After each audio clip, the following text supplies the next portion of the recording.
बिस्मिल्लाहिर्रहमानिर्रहीम। अस्सलाम वालेकुम। इसाराना का सलाम कबूल कीजिएगा और इसाराना यूट्यूब चैनल फेसबुक पेज पे आपको खुशामदीद कहता हूँ। हस्ब मामूल ढेरों दुआएं आपके लिए, जहाँ रहें शादाबाद रहें। पाकिस्तान से बाहर रहने वाले मेरे पाकिस्तानियों के लिए आज पहला दिन था हफ्ते का, इवनिंग हो गई है, रात हो गई है। यकीनन कहीं जहाँ पे अभी इस वक्त दिन है और जहाँ पे रात है, जहाँ पे भी जो भी है, आप खुश रहें, शाद रहें, आबाद रहें।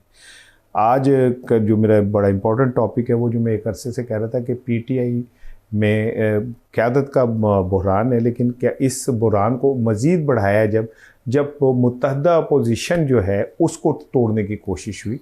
और अचकज़ई साहब और आपने देखा होगा राजा नासिर अब्बास एक अरसे से खामोश हैं, लेकिन ये कुफ्र टूट गया खुदा करके और कुछ मामला सीधे हुए, सुलह हुई है दो लोगों के दरमियान।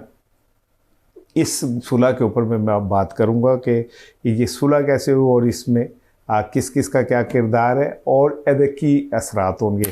मैं तो भाईजान मेरे पास तो चूँकि पीटीआई मेरा फेवरेट टॉपिक है और खान साहब मेरे दिल के करीब है, तो मैं तो ढूंढता हूँ कि पीटीआई के हवाले से कहीं ना कहीं कुछ ऐसी चीज़ नज़र आए जो मैं आप तक पहुँचाऊँ और पॉजिटिव हो, क्योंकि पीटीआई के जितने भी इमरान खान के चाहने वाले हैं वो यकीनन एक गैर नामालूम डिप्रेशन का शिकार हैं।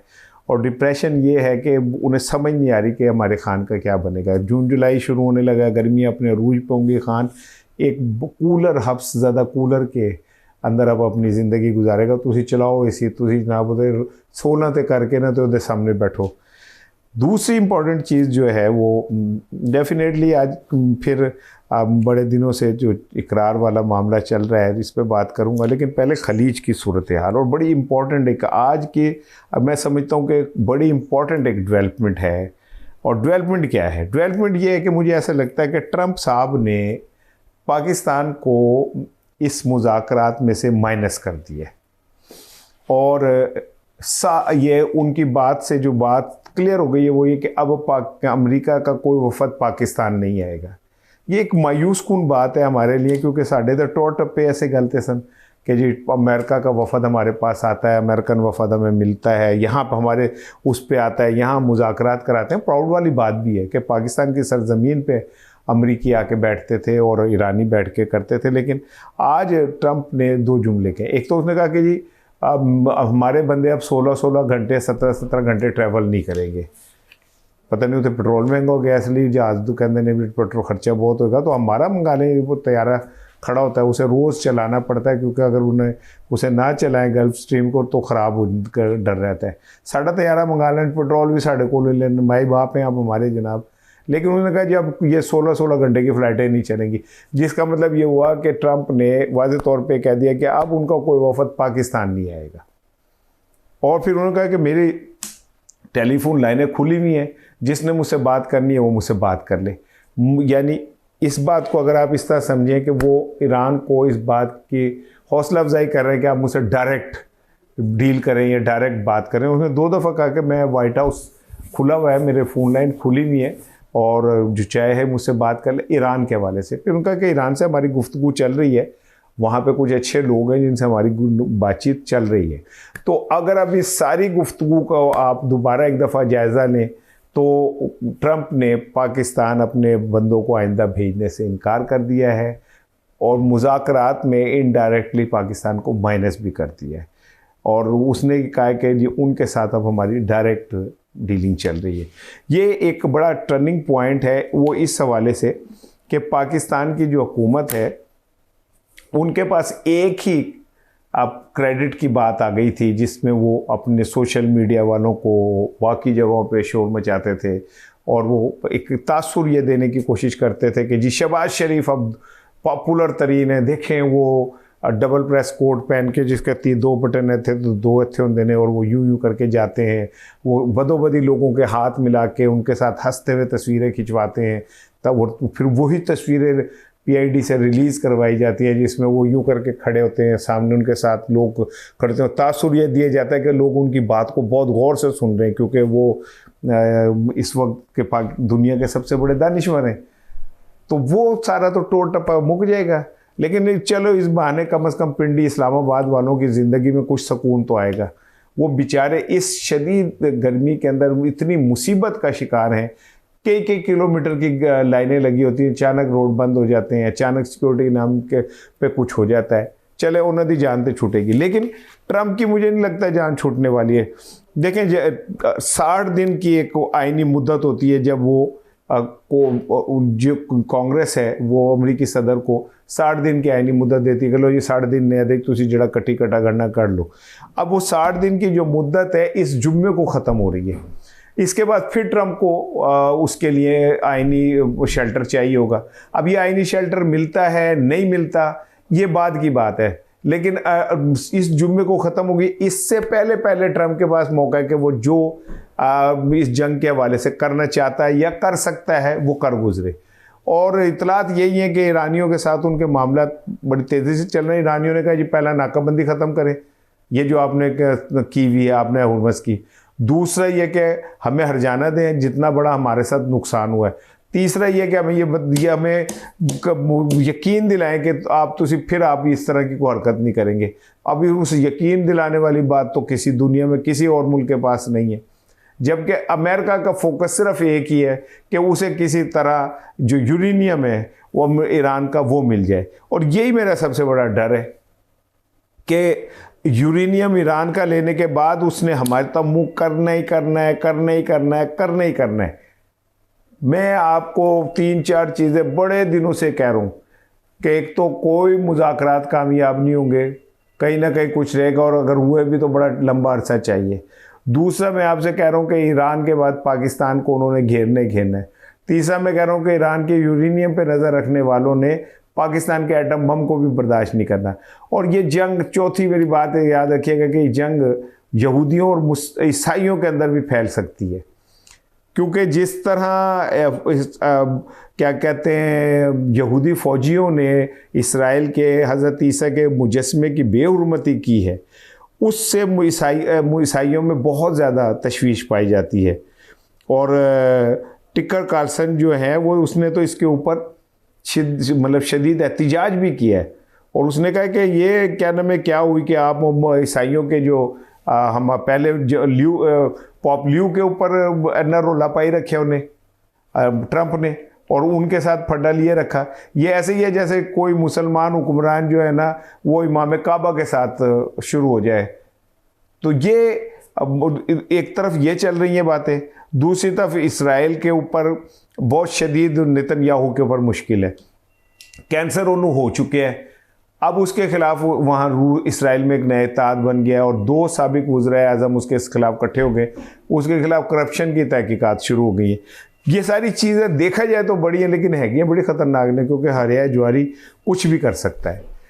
अच्छा जी, अब आ जाए दूसरी इंपॉर्टेंट चीज़ की तरफ, और वो है ये कि मैंने आपको कह रहा था कि पीटीआई में जो क़यादत का बहरान है वो नहीं हल हो रहा। यही वजह है कि पीटीआई को कुछ समझ नहीं आती किस पासे जाना है किस पासे नहीं जाना। कुछ दिन इन्होंने अचकज़ई को और राजा नासिर अब्बास को आगे लगाया, वो आए, उन्होंने पंजाब का दौरा किया, रंग बना, अच्छा हुआ कोई थोड़ा सा, और एक नया फ्लेवर आया जिसमें पीटीआई के अलावा जो सियासतदान है वो इमरान खान की बात कर रहे थे। लेकिन फिर अचानक पीटीआई की क़यादत के अंदर पेट में दर्द होना शुरू हुआ। उन्होंने कहा कि अचकज़ई तो हमसे आगे नज़र आना शुरू हो गया, तो ये कैसे हो सकता है। इसके बाद अचकज़ई साहब की टांगें खींची गई और उन्होंने क्या किया, वो एक साइड पे खामोश होकर बैठ गए, यहाँ तक कि उन्होंने पीटीआई के जलसे में भी शिरकत नहीं की। ये बात जब हुई तो उसके बाद जेड़े विच चंगे बंदे ने, सियाणे ने, अकलमंद ने, तुहाडे वर्गे, उन्होंने कहा कि यार एक प्लेटफॉर्म बन गया था मुत्तहिदा अपोजिशन का, वहाँ से इमरान खान के लिए बात होती थी, पीटीआई के अलावा कोई प्लेटफॉर्म था जहाँ बात होती थी। और अचकज़ई साहब नाराज़ होकर बैठ गए हैं। अचकज़ई साहब से अब कोई बात करो तो कहते जी कुछ नहीं, सुहेल आफरीदी के से सवाल करो तो कहते जी मेरे पास तो कोई फैसले का इख्तियार ही नहीं, वो तो अचकज़ई साहब के पास है। अचकज़ई साहब से सवाल करो तो कहते हैं जी मेरा क्या ताल्लुक़ है, पीटीआई जाने और वो जाने। इसके बाद ज़रा काम शुरू हुआ इस पर, असद कैसर, ये वो सारे लोग, इवन अलीमा खानम को भी ये सवाल किया गया तो उन्होंने गोलमोल जवाब दिया। इसके बाद अब ताज़ा तरीन इत्तला ये है कि अचकज़ई और सुहेल आफरीदी को एक प्लेटफार्म पे बिठा दिया गया है। एक प्लेटफार्म पे बिठाने के बाद उनके दरमियान जो इख्तलाफात थे वो ख़त्म कराए गए हैं और उन दोनों को कहा गया है कि जनाब अली आप मिल के काम करें। अचकज़ई साहब का तजर्बा सुहेल आफरीदी के का गर्म खून मिल के कुछ कर सकता हूँ। मैंने नहीं पता कितना गर्म खून है गए, क्योंकि अब बज़ाहिर तो मुझे ऐसे लगता है, मुझे कहने दीजिए कि मुझे ऐसा लगता है कि जैसे सुहेल आफरीदी भी मसलहतों का शिकार होते जा रहे हैं। अब इस पे कोई कितनी जस्टिफिकेशन दे, कोई कुछ भी कहे, लिखा दीवार पे लिखा नज़र आता है। आशिक लोग जो होते हैं वो तो पागल होते हैं, ठीक है। वो क्या शेर है किसी उस्ताद का, इधर अबे अबे ओ चाक गरेबा वाले। आप कहते हैं ना मैं पंजाबी बहुत बोल रहा, मैं कह चले आज आपको उर्दू का उस्ताद जी किसी उस्ताद का शेर सुनाऊं। कहते हैं इधर अबे अबे ओ चाक गरेबा वाले, यूं बुलाते हैं हमें कूचाए जाना वाले। आशिक लोग तो फटे हुए गिरेबानों के साथ कूचाए जाना में लोगों की बातें सुन रहे होते हैं। सुहेल आफरीदी भी मुझे लगता है उन्हें भी इक़्तिदार की हवा लग गई, या उनको कोई मसलहत दरपेश हो गई, या इस्टेब्लिशमेंट ने उनको किसी पास लम्हा पा लिया, या इस्टेब्लिशमेंट ने उन्हें अपना काना कर लिया। कुछ तो हुआ है कि सुहेल आफरीदी की ज़बान बदल गई, सुहेल आफरीदी की डिक्शन बदल गई, सुहेल आफरीदी का स्टाइल बदल गया। अब वो बड़ी रख रखाव वाली गुफ्तगू करते हैं, अब वो बड़ी वो देखी भाली गुफ्तगू करते हैं। जब कोई उनसे बात करे तो कहते हैं यार भाई वो जाहिर है एक सीएम है, उसको करना पड़ता है। तो सीएमशिप भाई तुमने ली इमरान खान के लिए थी, और इस नाम से ली थी कि मैं इमरान खान के इश्क इमरान खान के अंदर पता इनको अगला देंगे कि क्या कर दूंगा, और अचानक आप जो हैं वो अच्छे काके मुन्ने बन गए। सो इससे कहीं लगता है कि आप कहीं आफरीदी साहब कंप्रोमाइज़ हो चुके हैं। ये मैं पीटीआई वाले मनन ना मनन मैं कैसे आपको कह रहा हूँ, क्योंकि मैं तो तजियाकार हूँ, मेरा काम है तजिया करना। ना मैंने केपी तो कोई लिफाफा आंदा है, ना केपी से कोई मेरा किसी से कोई मोहब्बत भरा रब्ता है कि जी मैं करूँ। ये कुछ और ही लोग हैं भाई, वो उतार हैं। मैं लेकिन एक बात मैं ज़रूर आपको कहूँगा, मुस्लिम लीग नून की मैं एक तारीफ़ करूँगा। आप अभी से जो मर्जी कहें, मुस्लिम लीग नून अपने सहाफ़ियों के पीछे खड़ी होती है। रिजवान रज़ी के ऊपर जब पीटीआई पीपल्स पार्टी ने वो अटैक किया तो मरियम नवाज ने रिजवान रज़ी के हक में ट्वीट किया। ज़रा बात को समझें, हसन अयूब को उठा के वो कहाँ से कहाँ ले गए आपके सामने है। और बहुत सारे इवन जो इदारे हैं, आई एम सॉरी मेरा फेवरेट टॉपिक तो नहीं है, लेकिन वो फिर वहीं आ जाती है, जो हमारे प्यारे इदारे हैं वो जिन सहाफ़ियों की आबियारी करते हैं उन्हें बहुत ऊपर लेके जाते हैं। उनको बेहतरीन पैकेज ज़िंदगी के मिलते हैं, बेहतरीन नौकरियां मिलती हैं, बेहतरीन उनको मौके मिलते हैं। मेरे सामने बहुत सारे सहाफ़ी जो कल तक मोटरसाइकिलों पे थे, आज वो बड़ी बड़ी लग्जरी गाड़ियों में फिर रहे हैं। उनको जो मेरे सामने बहुत सारे लोग जो मेरे सबऑर्डिनेट रहे 2-3 प्रोजेक्ट के अंदर, जो तनख्वाह ना मिलने पे उधार मांग के ले जाते थे मुझसे, आज उनकी कोठियां बंगले हैं भाई, गाड़ियां हैं उनके पास, उनकी रौनत आसमान पे है। ये क्रेडिट जाता है मुस्लिम लीग नून को और बहुत सारे इदारों को कि जो उनके अपने लैपालिक बच्चे होते हैं उनके पीछे जाते हैं। ये सिर्फ पीटीआई की क़यादत है जिसे अपने अलावा किसी की कोई गर्ज नहीं है। अपने इमरान खान की उन्हें गर्ज नहीं है, इमरान खान की उन्हें परवाह नहीं है। सहाफ़ियों के साथ तो उन्होंने खाक खड़ा होना है। पंजाब में जिस तरह सहाफ़ियों के साथ जुल्म हुए, जिस तरह उनके साथ बर्बरियत हुई, उन्हें गिरफ्तार किया गया, जेलें हुई, उनकी नौकरियां चली गई, पता नहीं उनके साथ साथ क्या क्या हुआ। आप मुझे बता दें कि पीटीआई ने किसी एक सहाफ़ी के लिए भी आवाज़ बुलंद की हो। वो जो बड़े बड़े लोग हैं 5-7 उनके लिए कर देना तो वो तो उनकी मजबूरी है। बच्चे छोटे छोटे लोग, अभी भी वो एक लड़का जो है वो 9 मई वो अडयाला से बाहर गिरफ्तार हुआ था, आज तक वो वहीं है। फ़खरुर रहमान की ज़मानत आज मंजूर हुई है और इस्लामाबाद हाई कोर्ट ने 1 लाख के मुचलके पे उन्हें रिहा करने का हुक्म दिया है। तो कितने लोग हैं जो पीटीआई के लीडरशिप जो है वो ऐसे साफ़ियों के साथ खड़ी होती है जो इस टाइम हक व सच के साथ खड़े। लिहाजा मेरा तो किसी ना कोई ताल्लुक़ नहीं, ना मेरा कोई किसी न सलाम दुआ, ना मैं योगा का कोई मुझे वो कहे, और ना मुझे इसकी ज़रूरत है। मुझे तो ये जो आप देख रहे हैं ना, ये मैं आपकी आंखों में आंखें डाल के कह रहा हूँ ना, मुझे आपकी ज़रूरत है। आप मेरे साथ खड़े, मुझे और कुछ नहीं चाहिए। ईमानदारी की बात है। लेकिन बहरहाल महमूद अचकज़ई, सुहेल आफरीदी, राजा नासिर अब्बास, असद कैसर, रखवनज़ादा, हुसैन अहमद की मुलाकात हुई और इस मुलाकात में ये तय हुआ है कि आइंदा मिलजुल के सारे चलेंगे, एक दूसरे से लड़ाई नहीं करेंगे, अच्छे बच्चों की तरह रहेंगे। ये बहुत बड़ी अचीवमेंट है इन मौजूदा हालात में कि अगर वो इस तरह इकट्ठे होते हैं।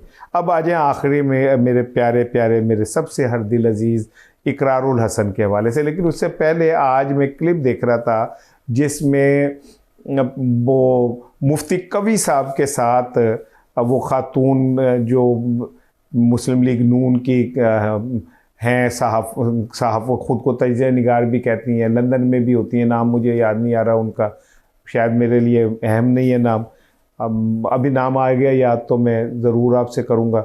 बड़ी वो लंदन से वो करती हैं, उनकी और मुफ्ती कवी की कोई दिखाई है बहस हो रही है। और वो दो चीज़ें मुझे नहीं समझ आती। ये उल्मा, मुफ्ती कवी, ताहिर अशरफी, ये लंदन चले जाते, कैसे चले जाते हैं? खुदा गवाह है कि मैं लाहौर में रहता हूँ, मैंने अगर गुजरांवाला जाना हो ना तो मैं कैलकुलेट करता हूँ पेट्रोल कितना लगेगा, वहाँ स्टे पे क्या होगा, ये होगा वो होगा। ये कहाँ से पैसे इतने आ जाते हैं कि ये लंदन चले जाते हैं, लंदन के महंगे तरीन होटलों में भी ठहरे होते हैं ये उलमा कराम। कौन स्पॉन्सर करता है इन्हें और किस लिए जाते हैं? कुछ वहाँ पे जिहाद करने जा रहे हैं, तबलीग करने जाते हैं, क्या करने जाते हैं? मैं नाम नहीं ले रहा है एक आदमी का, एक सो कॉल्ड आलिम का। मुझे मेरे एक लंदन में दोस्त ने बताया कि वो जब एक बार में गए तो वो वहाँ बैठे हुए थे और वो जनाब अली जब जाके उन्हें मिले तो उन्होंने उनसे कहा कि कोई पीएंगे, चुस्की उसकी लगाएंगे। वो खुद लगा रहे थे चुस्की, तो वो मेरे दोस्त ने कहा जी मंगा लें। तो उसने जो सबसे महंगी विस्की थी वो मंगाई, कहता है सबसे महंगी विस्की मंगाई और उसने बड़ी बोतल। तो उसने कहा कि मैं तो इतनी नहीं पीऊँगा। कहता आप ये ले जाएं। उसने कहा आपको पता है कितनी महंगी है? उन्होंने कहा मैं कहना पल्लियों दे रहे हैं, दौरा स्पॉन्सर हुआ है, एक ख़ास लिमिट के पैसे उसमें वो ख़त्म ही नहीं हो रहे, तो आप भी मौजे करें। ये ज़मीर फरोश उलमा, ये टाउट, ये दो चेहरे वाले लोग, ये मज़हब फरोश लोग जो हैं वो तो आज हज शुरू होने लगा उत्थे होना चाहिए। आप लंदन में वो बांध के और वो फिर रहे होते, क्या कर दिखा रहे होते उन लोगों को आप? मतलब आपका क्या मकसद होता है इस चीज़ का, मुझे नहीं समझ आती। इकरार का साथ जो भी हुई उस पर बड़ी डिबेट चल रही है। मैंने ट्वीट भी किया कि यार इसमें तो जवाद अहमद को एहतिजाज करना चाहिए, जो वो आदमी कह रहा है कि ये भी जवाद अहमद की तरह जलील होगा। मैं तो ये जुमला ऑन नहीं कर रहा कि जवाद साहब हुए या नहीं हुए, या क्या कहते हैं इकरार साहब हुए या नहीं हुए, मैं इसको नहीं कर रहा। लेकिन मुझे एक बात याद आ गई, इमरान खान के ऊपर जवाद भी और इकरार भी कितनी तनकीद करता है, कितने गंदे अल्फाज इस्तेमाल करते हैं। जवाद के तो मुंह से गटर निकल रहा होता है, वो तो लगता ही नहीं है कि यार ये कोई तालीम याफ्ता आदमी है। वो तो ऐसा लगता है कुछ जहनी मर्ज का शिकार आदमी है और वो क्या कहते हैं ऊल फूल बोल रहे हैं। फिर उसे गुस्सा इस बात पे चढ़ता, कहता है इमरान खान मेरे गाली नहीं करता, मेरे नाम ही नहीं लेता। ये इकरार ने क्या कुछ नहीं पीटीआई और इमरान खान के लिए कहा, और तुम्हारा ज़र्फ ये कि तुम एक जुमला नहीं बर्दाश्त कर सके, एक जुमला नहीं सुन सके। इमरान खान के ऊपर, उसके करैक्टर पे, उसकी ऑडियो, उसकी वीडियो, उसकी अहलिया के ऊपर, उसके अपने किरदार के ऊपर, उसके बच्चों के वाले से क्या कुछ नहीं कहा गया। कितना रिएक्ट किया इमरान खान ने, कितने सहाफ़ियों के गिरेबान पकड़े, कितने लोगों को शटअप काल दी। ये होता है ज़र्फ।